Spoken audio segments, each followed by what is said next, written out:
Hello and welcome. This is We Make Art, and I'm your host, artist and mentor, Sarah Rockwood.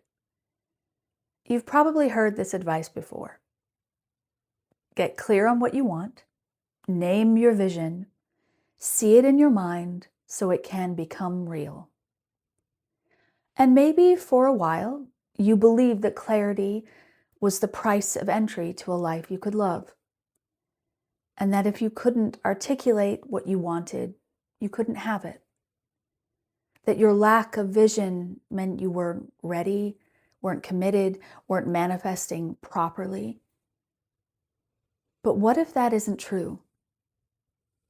What if for the creative woman, for the artistic woman, for the intuitive, cyclical, soul-led, magic-soaked humans like us, clarity doesn't come first? What if clarity isn't the gateway, but the gift? What if not knowing is part of the process? That is what I want to talk about today. Because I've worked with many artists over the years, and I've seen this time and again, the shame of not having a clear vision, the fear that if they don't have a 5-year plan or a picture-perfect goal, they're already behind. But I've also seen artists pursue goals they thought they were supposed to want. The book deal, the gallery exhibit, the record contract, the spotlight.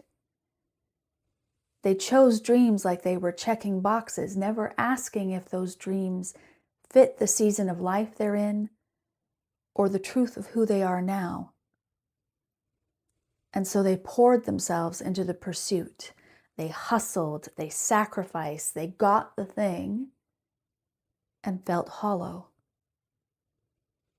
Or worse, they didn't get the thing and blamed their art, blamed their body, blamed themselves. But the problem was never them. The problem was the illusion that certainty equals success. That if you just get clear enough, the dream will come true and all your problems will disappear.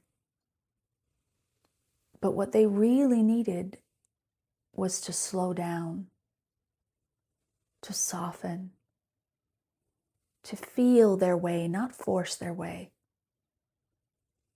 to let the mystery be part of their process. I say all of this not just as an observer, but as someone who's lived it.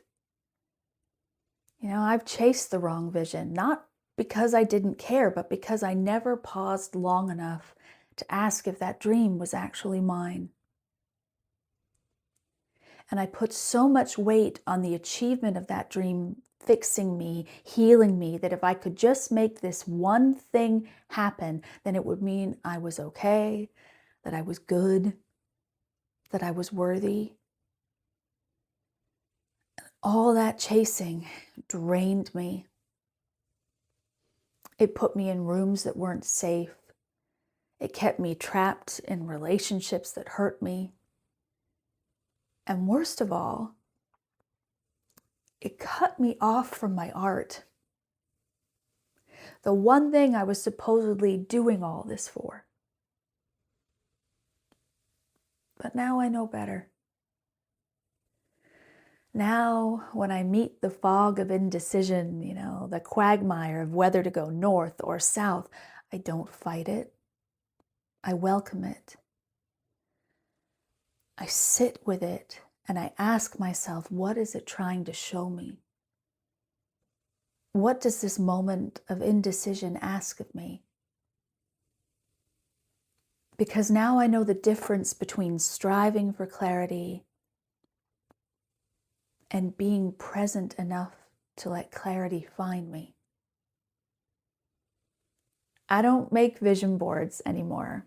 I make vibe boards, beautiful collages of how I want to feel in my body, my soul, my art.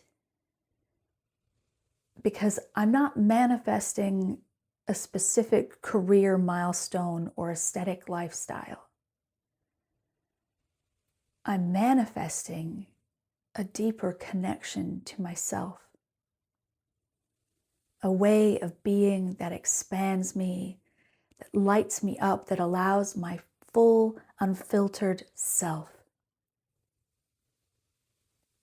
And then trusting that from that place, that sacred home, abundance will find me. And that kind of experience doesn't arrive all at once. It reveals itself through process, through presence, through peace. Can you be at peace with where you are on your journey right now? Bumps and all. Because here's what I know about the creative path. It often begins in fog, thick, quiet, alive. And when we force it to become something too soon, we rob ourselves of the most sacred part, the becoming. There's a quote by Lao Tzu that I keep on a Post-it note on my laptop. And it reads, "Forcing the project to completion, you ruin what was almost ripe." So let life become the canvas and find the brushstroke in the ordinary. And meaning, true meaning, arrives not through the goal, but through the intimacy we build with our own process, with ourselves, as the goal unfolds. So if you're in a season of uncertainty, and you're not sure what's next, and you're not sure what you want, and you're not sure where your art is leading you, let this be a gentle reminder. You are not failing. You're in a creative gestation, a sacred unfolding, and clarity will come, but not because you forced it. It will come because you've lived into it. And if you want support reconnecting with that rhythm, if you crave space to explore what your body, mind, and spirit need as they navigate making art and living in the world, I invite you into creative wellness. It's a journaling experience I created for women who've been holding it all together for far too long, and who are finally ready to come home to themselves and their art. No timelines, no rules, just a place to begin again. You'll find the link in the show notes. And if it resonates, I'd be honored to hold space for you. So until next time, keep making art, whether or not the vision is clear. Your process is the point, and your rhythm is sacred. Until next time, bye.